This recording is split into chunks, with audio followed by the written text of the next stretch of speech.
कहानी की शुरुआत होती है एक घने जंगल को दिखाते हुए। एक आदमी पागलों की तरह भाग रहा था, इस उम्मीद में कि शायद उसे इस जंगल से भाग निकलने का कोई रास्ता मिल जाए। लेकिन ये जंगल इतना घना था कि यहाँ से बाहर जाने का कोई रास्ता नहीं नजर आ रहा था। यह आदमी सूरज को देखते हुए आगे बढ़ता है, लेकिन अब सूरज भी धीरे धीरे ढल रहा था। मगर इस आदमी ने भागना नहीं छोड़ा। भागते भागते एक पॉइंट आया जहाँ एक बोर्ड पर लिखा हुआ था पॉइंट ऑफ नो रिटर्न, यानी वहाँ से कोई वापस नहीं जा सकता। साथ ही इस बोर्ड पर नंबर 108B लिखा हुआ था। ये देखकर वो और भी ज्यादा परेशान हो जाता है। धीरे धीरे अंधेरा और बढ़ने लगा और पूरे जंगल में एक अजीब सा खौफ फैल गया। तभी अचानक एकदम से सारे परिंदे उड़कर वहाँ से चले जाते हैं। इस आदमी के कई मील के सफर के बाद भी उसे पूरे जंगल में कोई भी एक जंगली जानवर नहीं दिखाई दिया। न जाने ऐसा क्या था जिसे जंगली जानवर भी डर रहे थे। डर के मारे वह आदमी और भी तेजी से भागने लगा, लेकिन कई घंटों का सफर करने के बाद वह आदमी अचानक एक जगह पर आकर रुक गया और उसके चेहरे पर मायूसी छा गई, क्योंकि उसके सामने वही 108 नंबर वाला साइन बोर्ड था जिस पर लिखा हुआ था पॉइंट ऑफ नो रिटर्न। अब आदमी को समझ आया कि चाहे मैं जितना भी भागूं पर इस जंगल से निकल नहीं सकता, इसलिए अब वो वहां छुपने की जगह ढूंढने लगा। लेकिन वहां उसे छुपने के लिए कोई सेफ जगह नहीं मिली, इसीलिए अब वो पेड़ के ऊपर चढ़ जाता है। पर तभी उस पेड़ की टहनी टूट गई, जिससे वो आदमी काफी ऊंचाई से नीचे जमीन पर आ गिरा। पेड़ से गिरने के बाद वो बहुत ज्यादा जख्मी हो चुका था। उसे काफी गहरी चोटें आई। इससे पहले कि वो बेहोश हो जाता तभी अचानक जमीन हिलने लगी और अजीब सी गुर्राने की आवाजें आने लगी। वो आवाजें सुनकर आदमी के गले में सांसें अटक गईं। तभी अचानक कोई उसे खींच कर ले गया। खींचने वाला कौन था ये नहीं दिखाया गया, लेकिन हमें उस आदमी की दर्द भरी चीखें सुनाई दी गई। इस इंसिडेंट के 6 दिन बाद हमें शहर में मीना नाम की एक लड़की को दिखाया जाता है जो एक बर्ड शॉप में काम करती है। तभी उसका बॉस आता है और मीना को एक गोल्डन पैरेट को शहर से दूर एक जू में डिलीवर करने का ऑर्डर देता है। मीना बॉस की बात को मानते हुए अब उस पैरेट को डिलीवर करने जाती है। मीना गाड़ी में बैठकर अपने मोबाइल में उस जू का लोकेशन सेट कर लेती है और अपने सफर पर निकल पड़ती है। शहर से बाहर निकलने के बाद वो एक बोर्ड पर बहुत सारे लोगों के मिसिंग फोटोज देखती है, यानी वहाँ पर कई सारे लोग गायब हो चुके थे। लेकिन मीना उन पर ज्यादा ध्यान नहीं देती और आगे बढ़ने लगती है। आगे बढ़ते दौरान मीना शॉर्टकट लेते हुए जंगल के रास्ते से गुजरती है ताकि वो जल्दी से इस पैरेट को जू तक डिलीवर कर दें, और वो पहुंच गई जंगल के बीचों बीच। ये वही जगह है जहाँ हम पहले एक आदमी को गायब होते देख चुके हैं। वहाँ आकर मीना बुरी तरह से फंस चुकी थी। वो अपने मोबाइल पर मैप देखती है, लेकिन वहाँ मोबाइल के सिग्नल नहीं आ रहे थे और उसके कार का रेडियो भी काम नहीं कर रहा था। मीना अब वहाँ से वापस निकलने लगी, लेकिन अब उसे वहाँ से बाहर निकलने का रास्ता समझ नहीं आ रहा था। थोड़ी देर बाद मीना की गाड़ी भी खराब हो गई। मीना गाड़ी से बाहर निकलती है और उसे सामने लगा हुआ वही पॉइंट ऑफ नो रिटर्न वाला बोर्ड दिखाई देता है। मीना को कुछ समझ नहीं आता, इसीलिए वो पैरेट के पिंजरे को हाथ में लेकर आसपास मदद ढूंढने आगे चली जाती है, लेकिन वहाँ आसपास किसी भी मदद का नामो निशान तक नहीं था। उसके बाद वो वापस उस जगह पर लौट आती है जहाँ उसने अपनी गाड़ी खड़ी की थी, लेकिन वहाँ से उसकी गाड़ी गायब हो चुकी थी। ये देखकर वो बहुत ज्यादा परेशान हुई। उसे लगा कि शायद वो उस जगह पर नहीं आई है जहाँ उसकी गाड़ी खड़ी थी, बल्कि ये किसी दूसरी जगह पर आ गई है और उसकी गाड़ी कहीं दूसरी जगह में खड़ी है, क्योंकि इस जंगल का हर एक पॉइंट एक ही जैसा दिखाई दे रहा था। अब अंधेरा भी गहरा होता जा रहा था। एकदम से पहले की तरह ही सभी परिंदे इन पेड़ों से उड़ जाते हैं। मीना को अब डर लगने लगा था, क्योंकि जमीन भी जोर जोर से हिल रही थी। मीना को वहाँ आसपास किसी के होने का एहसास होता है। तभी अचानक मीना को दूर किसी का साया नजर आया। मीना भागते हुए उसके पीछे आई, पर उसे वहाँ कोई भी नहीं मिला। तभी अचानक मीना को एक बूढ़ी औरत भागते हुए दिखाई दी। मीना भी दौड़कर उसका पीछा करने लगी। वो उससे मदद मांग रही थी, लेकिन वो औरत रुकती नहीं, तेजी से भागती रहती है। एक बार फिर मीना इस बूढ़ी औरत का पीछा करती है। अचानक वो बूढ़ी औरत फिर से गायब हो गई। मीना जब उसे ढूंढते हुए और आगे बढ़ी तो उसे दूर जंगल में एक बड़ा सा कमरा दिखाई दिया। वो बूढ़ी औरत उस कमरे के दरवाजे को खोलकर मीना से कहती है, अगर जिंदा रहना चाहती हो तो जल्दी से अंदर आओ। ये सुनते ही मीना बिना सोचे समझे दौड़ते हुए उस कमरे की तरफ गई। मीना के अंदर आते ही उसने गेट को लॉक कर दिया। मीना देखती है कि ये कोई अजीब सा कमरा है जिसमें एक बहुत बड़ा सा मिरर लगा हुआ था। उस बूढ़ी औरत के साथ यहाँ 2 और लोग भी थे। मीना घबरा कर उन लोगों से पूछती है, ये कौन सी जगह है? इस पर उस बूढ़ी औरत ने जवाब दिया कि इस जगह को हम दी कोब कहते हैं। मेरा नाम है मैडलिन, ये लड़की है कियारा और इस लड़के का नाम है डेनियल। बूढ़ी औरत मीना से कहती है कि अभी बातचीत का वक्त नहीं है, तुम जल्दी से हमारे साथ मिरर के सामने खड़ी हो जाओ, क्योंकि कोई हमें देखने आने वाला है। मीना पूछती है, आखिर हमें कौन देखने आ रहा है? तो वो बूढ़ी औरत उससे कोई जवाब नहीं देती। एकदम बाहर से अजीब सी आवाजें आने लगी। मीना डर के मारे पूछती है कि ये आवाज किस चीज की है? तो कियारा मीना को बताती है कि इन्हें हम वॉचर्स कहते हैं। वे शीशे के दूसरे ओर से हमें देख रहे हैं, पर हम उन्हें नहीं देख सकते। वे हर रात सूरज ढलने के बाद यहाँ आते हैं और हमें देखते रहते हैं जब तक सुबह का सूरज नहीं निकल आता। तभी शीशे के दूसरी तरफ से शोर आने लगा। मीना पूछती है, ये शोर कैसा है? उस बूढ़ी औरत ने बताया कि वॉचर्स तुम्हारे आने से खुश हैं, तुम्हें यहाँ देखकर तालियां बजा रहे हैं। मीना बुरी तरह से कंफ्यूज थी, वो जल्द से जल्द यहाँ से निकलना चाहती थी। मैडलिन जिन्हें वॉचर्स कह रही थी, न तो अब तक मीना ने उन्हें देखा और न ही किसी और ने देखा था। रात गुजर जाती है, सुबह होने पर ये लोग उस जगह से बाहर निकल आते हैं। मैडलिन बताती है कि वे वॉचर्स सिर्फ रात में ही बाहर निकलते हैं, दिन के वक्त हम लोग जंगल में आजाद घूम सकते हैं। मीना रात भर यही सोच रही थी कि कब सुबह होगी और जल्दी से मैं इस जंगल से बाहर निकल जाऊं, इसीलिए वह फौरन जंगल से बाहर निकलने का रास्ता ढूंढने लग जाती है। तब मैडलिन बाकी सबको उसे रोकने से मना कर देती है, जैसे कि वह जानती हो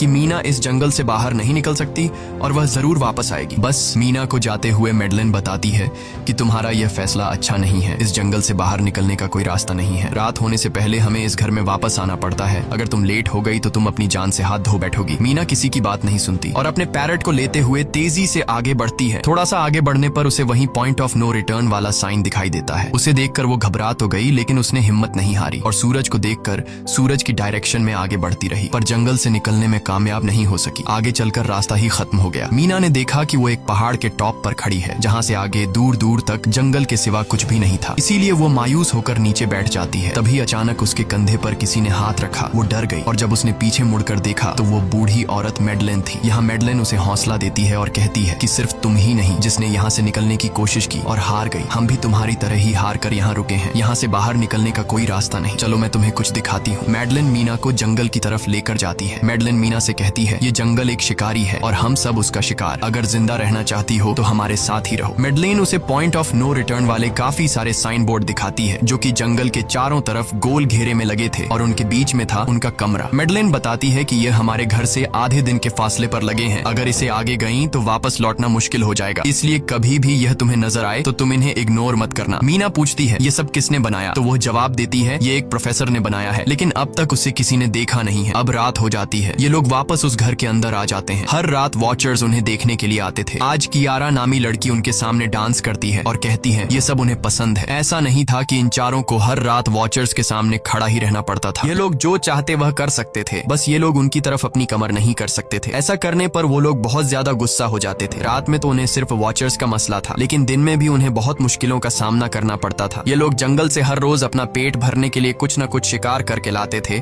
जिससे उनका गुजारा हो जाता। अगले दिन कियारा और मीना दोनों जंगल में शिकार करने जाती हैं। मीना कियारा से पूछती है कि आखिर ये वॉचर्स चाहते क्या हैं? कियारा बताती है, मुझे भी कुछ खास नहीं पता, लेकिन मैडलाइन कहती है कि ये वॉचर्स हमें देखते हैं, हमें ऑब्जर्व करते हैं, लेकिन अगर हमने वॉचर्स को देखा तो हम पागल हो जाएंगे, क्योंकि वॉचर्स बहुत ही खूंखार दिखते हैं। कियारा अब उसे एक गड्ढा दिखाती है और कहती है, ऐसे बहुत से गड्ढे इस जंगल में मौजूद हैं। दिन के वक्त सारे के सारे वॉचर्स उन गड्ढों में रहते हैं और रात में वो यहाँ से बाहर निकल आते। दिन के वक्त ये लोग इसलिए बाहर नहीं आ सकते क्योंकि सूरज की रोशनी उनकी स्किन जलाती है। कियारा मीना को बताती है कि वो 5 महीने पहले अपने पति के साथ इस जंगल में आई थी और तब से वो दोनों यहाँ फंसे हुए थे, पर आज से 6 दिन पहले मेरा पति जंगल में रास्ता ढूंढने निकला है। मुझे उम्मीद है कि वो जरूर वापस आएगा और हम सबको यहाँ से सेफली ले जाएगा। यहाँ हमें मालूम होता है कि असल में कियारा का हस्बैंड वही आदमी था जिससे हमने मूवी के स्टार्ट में देखा था, जिसे कोई यहाँ से खींच कर ले गया और अब वो मारा जा चुका है। इस तरह से बातें करते हुए ये दोनों कमरे के पास वापस लौट आए। यहाँ मैडलिन ने मीना को 3 रूल समझाती है जिंदा रहने के लिए। सबसे पहला ये कि वो रात के वक्त घर का दरवाजा नहीं खोलेगी, दूसरा रात में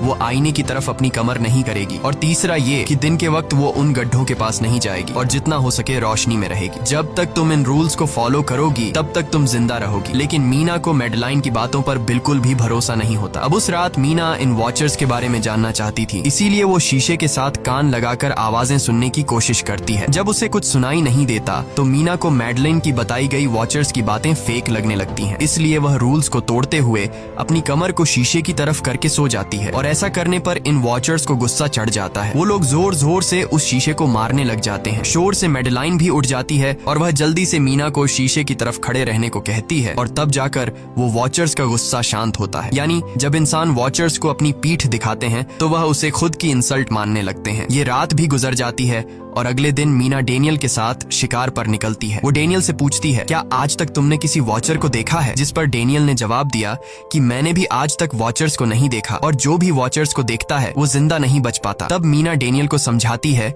कि मुझे लगता है कि ये सब मैडलाइन की बनाई हुई कहानियां हैं जिसके अंदर वो हमें फंसा रही है। हमें जरूर उन गड्ढों को जाकर चेक करना चाहिए, शायद हमें यहाँ से बाहर जाने का कोई रास्ता मिल जाए। डेनियल भी यहाँ रहकर बहुत ज्यादा तंग हो चुका था और वो भी किसी तरह से रास्ता ढूंढकर इस जंगल से भाग निकलना चाहता था। इसलिए वो मीना की बात मान लेता है और वो दोनों गड्ढे के पास पहुंच जाते हैं। अब मीना अपने आप को रस्सी से बांधकर इस गड्ढे के अंदर उतरती है। रस्सी का दूसरा सिरा डेनियल ने पकड़ा हुआ था ताकि अगर मीना को कुछ भी हो वो जल्दी से मीना को बाहर की तरफ खींच ले। मीना नीचे गड्ढे में पहुंच जाती है जहां उसे बहुत सारा इंसानों का सामान मिलता है। मीना उस सामान को इकट्ठा कर लेती है। ये सारा सामान उन लोगों का था जो जंगल में वॉचर्स के शिकार हो चुके थे। डेनियल रस्सी के सहारे कैमरा, साइकिल और जरूरत का सारा सामान को बाहर ले आता है। मीना अब नीचे इंतजार करती है कि डेनियल कब रस्सी नीचे फेंकेगा और मैं ऊपर चली जाऊंगी। और इससे पहले कि मीना उस गड्ढे से बाहर निकल पाती, उसे गड्ढे के अंदर किसी के आने की हलचल सुनाई देती है। मीना जल्दी से डेनियल को रस्सी नीचे फेंकने की आवाज देने लगती है, लेकिन तभी मीना को पकड़ने के लिए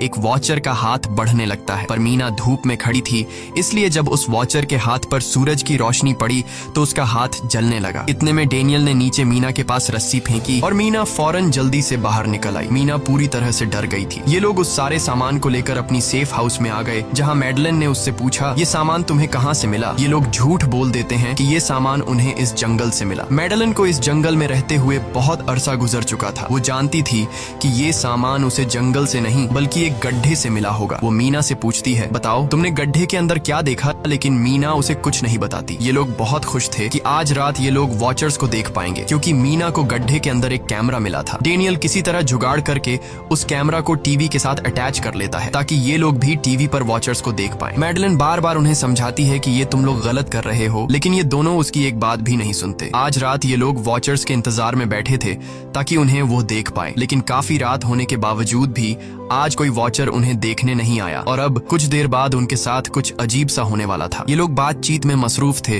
कि तभी उनका दरवाजा खटखटाया जाता है, यानी दरवाजे पर किसी ने दस्तक दी। उन्होंने जल्दी से टीवी की तरफ देखा तो वहां उन्हें इंसानी टांगे दिखाई दे रही थीं। बाहर जो कोई भी था वो कियारा के हस्बैंड की आवाज में बात कर रहा था और वो जल्दी से दरवाजा खोलने को कह रहा था। कियारा को लगा कि जरूर उसका हस्बैंड यहाँ से बाहर निकलने का रास्ता ढूंढ आया है। वो जल्दी से उठकर दरवाजा खोलने के लिए जाती है, लेकिन मैडलिन बीच में आकर दरवाजा खोलने नहीं देती। वो कहती है कि मैं जानती हूँ बाहर तुम्हारा हस्बैंड नहीं है, क्योंकि मैडलिन जानती थी कि रात के इस अंधेरे में कोई भी इंसान इस कमरे तक नहीं पहुंच सकता। लेकिन कियारा को मैडलिन की बातों पर यकीन नहीं होता और वो दरवाजा खोलने की कोशिश करती है, जिसके बाद मैडलिन कियारा से कहती है कि वो तुम्हें फंसा रहा है, तुम उसका इम्तिहान ले लो, तुम उसे कोई ऐसी बात पूछो जिसके बारे में सिर्फ तुम या तुम्हारा हस्बैंड जानता हो। कियारा बाहर खड़े हुए इंसान से एक किताब के बारे में सवाल करती है जिसके बारे में उसे पता होना चाहिए था, लेकिन जब बाहर खड़ा हुआ इंसान कोई जवाब नहीं देता तो ये समझ जाते हैं कि ये वॉचर ही है। ये लोग जब दरवाजा नहीं खोलते तो वॉचर उनके बाहर लगाए हुए कैमरा को तोड़ देता है और यहाँ हमें एक बात पता चलती है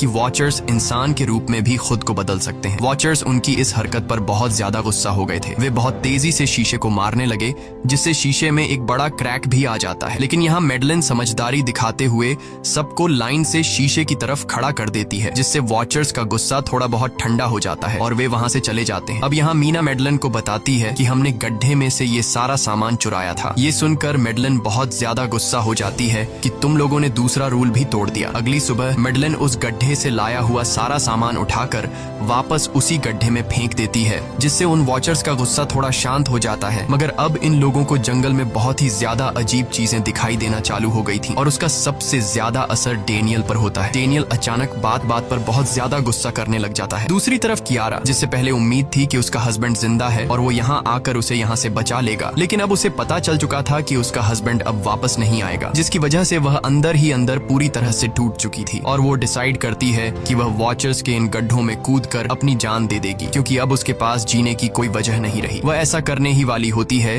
कि मीना आकर उसे बचा लेती है। इसी बीच हम देखते हैं कि डेनियल मैडलिन की तरफ अजीब तरह से देख रहा होता है और वह गुस्से में आकर मैडलिन को पेड़ के साथ बांध लेता है। डेनियल ने कहा कि अब मैं इस बुढ़िया के कोई रूल्स नहीं मानूंगा, अब यहाँ सिर्फ मेरी बात मानी जाएगी। अब रात होने वाली थी, इसलिए डेनियल कमरे की तरफ भागा और कियारा भी उसके पीछे भागी, लेकिन मीना मैडलिन के पास आई और उसकी रस्सियां खोलने लगी। दूसरी तरफ डेनियल ने कियारा को लेकर कमरे का दरवाजा अंदर से बंद कर दिया और मीना और मैडलिन को बाहर वॉचर्स के लिए छोड़ दिया। मीना और मैडलिन डेनियल से दरवाजा खोलने के लिए गिड़गिड़ाते रहे। डेनियल से रिक्वेस्ट करते हैं कि प्लीज दरवाजा खोल दो, लेकिन डेनियल ने दरवाजा नहीं खोला। अब बाहर चारों तरफ अंधेरा छा गया और वॉचर्स के आने का टाइम हो गया, इसलिए अब मजबूरन उन्हें अपनी जान बचाने के लिए एक घने पेड़ के नीचे रहकर छिपना पड़ा। थोड़ी देर बाद उन्हें वॉचर्स की गुराने की आवाजें आने लगी। इस टाइम मीना और मैडलिन के साथ हमें भी उन वॉचर्स की एक झलक दिखाई जाती है। ये लोग लंबे, पतले और खतरनाक थे। सब अपने अपने गड्ढों से निकलकर इंसानों को देखने के लिए उस सेफ रूम तक पहुंचते हैं। और जब ये लोग देखते हैं कि मीना और मैडलिन वहाँ नहीं हैं, तो वो उनको खाने के लिए जंगल में ढूंढने लग जाते हैं। और जब ये वॉचर्स दूर जाते हैं तो मौके का फायदा उठाते हुए ये दोनों फिर से सेफ रूम तक आ जाते हैं और डैनियल से रो रो कर दरवाजा खोलने को कहते हैं। इस बार डैनियल के दिल में रहम जाग जाता है और वो उनके लिए दरवाजा खोल लेता है। अब अंदर जाने के बाद पहले तो मैडलिन डैनियल पर गुस्सा करती है और फिर इन सबको शीशे के सामने खड़ा करके वॉचर्स के बारे में कुछ बातें बताती है। मैडलिन ने कहा कि अब तक हम बहुत से रूल्स तोड़ चुके हैं, इसलिए मुझे नहीं लगता कि इस बार वॉचर्स हमें माफ करेंगे। मैं तुम लोगों को वॉचर्स के बारे में कुछ सच्चाई बताना चाहती हूँ। दरअसल मैं जब यहाँ पहली बार आई थी तो मैंने कुछ ऐसा देखा जिससे मेरे होश उड़ गए। मैंने अपना ही एक डुप्लीकेट देखा। असल में वो एक वॉचर था जो मेरा रूप लेने की कोशिश कर रहा था। हालांकि उसकी आंखें और बाल बिल्कुल परफेक्ट नहीं थे। मीना ने पूछा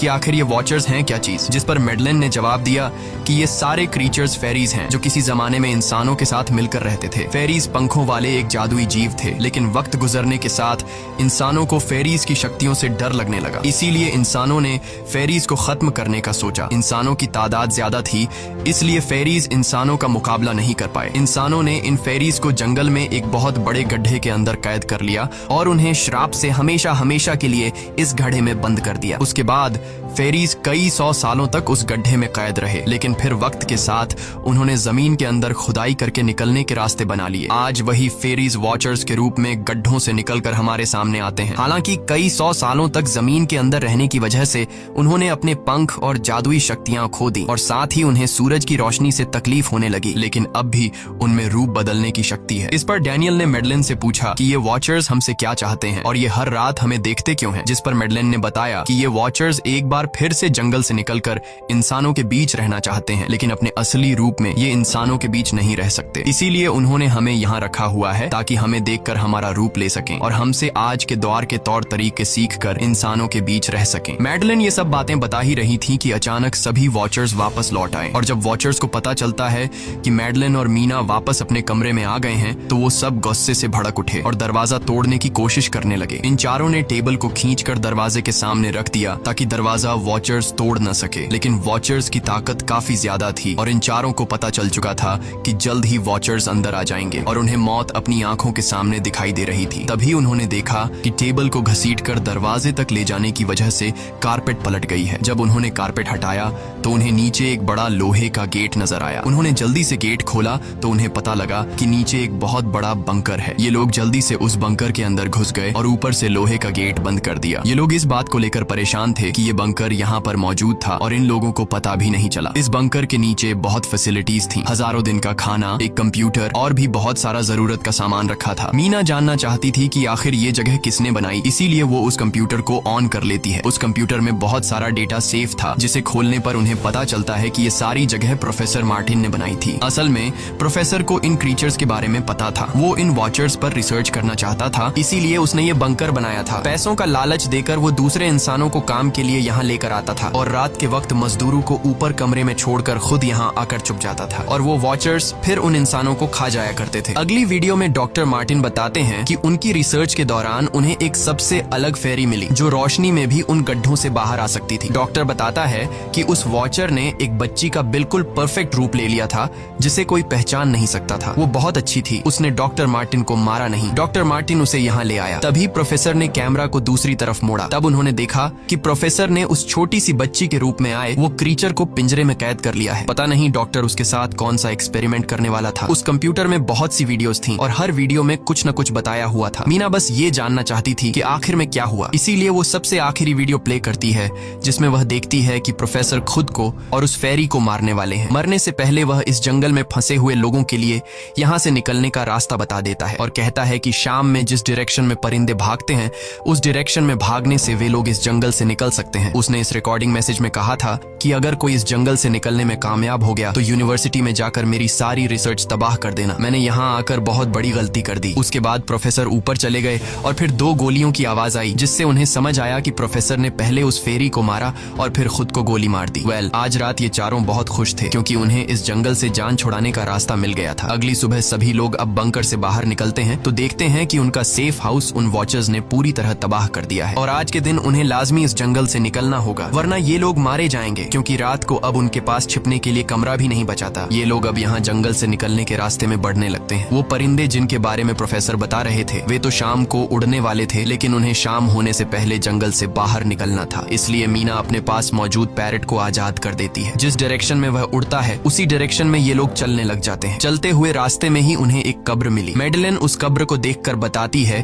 कि एक वक्त था जब ये लोग इंसानों के साथ रहते थे, लेकिन इंसानों ने उनके साथ बहुत बुरा किया, धोखा किया और उन्हें यहाँ जंगलों में फंसाकर खुद चले गए। कई घंटे सफर करने के बाद ये लोग एक नदी के पास पहुंच गए। वहाँ उन्हें प्रोफेसर का एक बोट मिला, जिसको देखकर ये लोग बहुत खुश हुए। लेकिन उनकी खुशी अब कुछ ही देर की मेहमान थी, क्योंकि अब अंधेरा हो चुका था और वॉचर्स के आने का वक्त हो गया था। उससे पहले कि ये लोग डॉक्टर मार्टिन की बोट में बैठकर यहाँ से दूर चले जाते, तभी उन्हें पीछे से किसी की आवाज आई। जब उन्होंने पीछे मुड़कर देखा तो वो कियारा का हस्बैंड था, जो मदद के लिए चिल्ला रहा था। वो बहुत ही जख्मी हालत में था। बाकी सब बोट में बैठ चुके थे, इसलिए डेनियल अकेला उसकी मदद के लिए गया। डेनियल कियारा के हस्बैंड को खींचकर बोट की तरफ लाने लगा, लेकिन तभी ये लोग बोट से देखते हैं कि डेनियल जिसकी मदद करने गया वह कोई इंसान नहीं बल्कि एक वॉचर है, जिसने उनके सामने ही डेनियल का रूप ले लिया। वो लोग कुछ भी नहीं कर पा रहे थे। अब उस वॉचर ने डेनियल को मार दिया। उन्हें इस बात का पता था कि वॉचर्स इस नदी को पार नहीं कर सकते हैं और फाइनली ये लोग खुद इस नदी को पार करके शहर तक पहुंच जाते हैं। और कहानी में असल ट्विस्ट इसके बाद आया। शहर पहुंचने के बाद ये तीनों अलग अलग रास्तों पर चले गए और कुछ दिनों बाद अब मीना जल्दी से डॉक्टर मार्टिन के कहने के मुताबिक उनके यूनिवर्सिटी में उनका सारा डेटा खत्म करने के लिए आई। उससे पहले कि वह उनका रिसर्च डेटा डिलीट कर देती, तभी उससे वहाँ एक टेप रिकॉर्डर मिला और उस टेप रिकॉर्डर से मीना को एक नया राज मालूम हुआ। जब हजारों साल पहले इंसान और फेरीज एक साथ रहते थे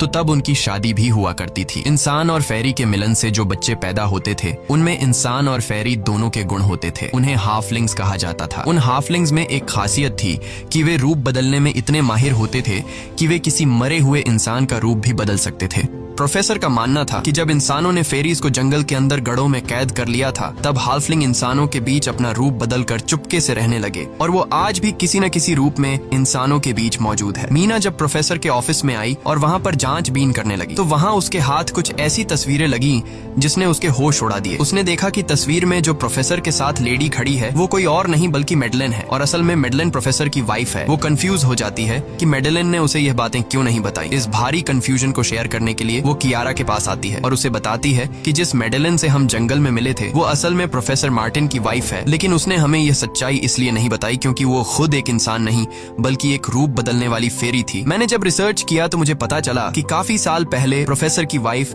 मैडेलिन कैंसर की वजह से मर गई थी। ये सुनकर कियारा कहती है कि फिर वो मैडेलिन कौन थी जो इतने समय से हमारे साथ थी। इस पर मीना कहती है, मुझे सब समझ आ रहा है। दरअसल प्रोफेसर अपनी वाइफ के मरने से बहुत दुखी थे और उसे हर हाल में वापस पाना चाहते थे और जब प्रोफेसर को इन रूप बदलने वाली फेरीज के बारे में पता चला तो प्रोफेसर ने उस रूप बदलने वाली फेरी को पिंजरे में कैद किया, जो एक बच्ची का परफेक्ट रूप लेकर उनके पास आई थी। प्रोफेसर ने अपनी वाइफ की फोटो दिखाते हुए उस फेरी को अपनी वाइफ मैडेलिन जैसा बना दिया, क्योंकि वो फेरी बाकी फेरीज से अलग थी। वो दिन में भी बाहर आ सकती थी। मीना ने कहा कि मैंने मैडेलिन को यहाँ बुला लिया है, हमें किसी तरह से करके उसे वापस जंगल भेजना होगा। तभी एक कार वहाँ आकर रुकी। जब उस कार से जो इंसान उतरा उसे देखकर मीना के गले में सांस अटक गई। वो कियारा थी, यानी कि अब तक जो मीना के साथ थी वो मैडेलिन थी। उसने कियारा का रूप ले रखा था। कियारा जैसे ही घर के अंदर आई तभी मैडेलिन ने कियारा के हस्बैंड के रूप में बदलकर उसे बेहोश कर दिया। मीना ने मैडेलिन से कहा, आखिर तुम चाहती क्या हो? जिस पर मैडेलिन गुस्से में आकर कहा, मैं फेरीज की सबसे अलग मखलूक हूँ। मेरे सभी साथी बचपन से मुझे चिढ़ाते थे। वो मुझे अपने साथ नहीं रहने देते क्योंकि मैं सबसे अलग थी। मैं उस जंगल में अकेली पड़ चुकी थी और मैं उस जंगल से निकलकर बाहर लोगों के साथ मिलकर रहना चाहती थी। फिर एक दिन प्रोफेसर उस जंगल में आया। उसने मुझे पिंजरे में कैद कर लिया। उसने मुझसे कहा कि अगर मैं उसकी वाइफ का रूप ले लूं तो वह मुझे जंगल से बाहर ले जाएगा। मैंने उसकी बात मान ली। प्रोफेसर ने मुझे मैडेलिन की सारी बातें सिखाई और बाद में उस धोखेबाज प्रोफेसर ने मुझे मारने की कोशिश की, लेकिन उससे पहले कि वो मुझे मार पाता मैंने उसे ही मार डाला। तुम इंसान कभी भी भरोसे के लायक नहीं थे और न ही रहोगे। अब तुम भी मेरी सच्चाई जान चुकी हो, इसलिए तुम्हें भी मरना होगा और तुम्हें मारने के बाद मैं तुम्हारे रूप में इंसानों के बीच रहूंगी। यह कहकर मैडेलिन ने मीना का रूप ले लिया और उसका गला दबाकर उसे मारने लगी। तब मीना ने मैडेलिन से कहा कि क्या प्रोफेसर ने तुमसे यह नहीं कहा कि तुम क्यों दिन में निकल सकती हो। असल में तुम हाइब्रिड हो, आधी इंसान और आधी फेरी, इसीलिए तुम इंसानों और फेरीज के बीच रह सकती हो। मुझे पता है कि दुनिया में अकेला रहना कैसा होता है, लेकिन तुम अकेली हाफलिंग नहीं हो। तुम्हारे जैसे और भी हाफलिंग्स हैं जो किसी न किसी रूप में इंसानों के बीच रह रहे हैं। इस सच्चाई का पता चलते ही मैडलिन का शरीर अचानक अपने असली रूप में आने लगा। देखते ही देखते उसके पंख निकल आए, जिसके बाद वो मीना को यहीं पर छोड़कर यहाँ से उड़ जाती है। इसके बाद कुछ हफ्तों के बाद का सीन दिखाया जाता है, जहाँ मीना अपनी सिस्टर के साथ रहने लगी है। उसने अपनी सिस्टर को बताया कि शायद वो फेरी अभी भी मेरा पीछा कर रही है। तब मीना की सिस्टर उसे कहती है कि तुम डरो मत, ऐसा कुछ नहीं है। और कहानी के एंड में हम एक छोटी बच्ची को देखते हैं जो कि उस वक्त मीना के घर के नीचे खड़ी थी। ये कोई और नहीं बल्कि मैडलिन थी, जो अब उनके दुनिया में उस रूप में रह रही है। और इसी के साथ ये कहानी खत्म हो जाती है। अगर आपको ये वीडियो अच्छी लगी हो तो हमारे चैनल को सब्सक्राइब और वीडियो को लाइक जरूर कीजिएगा।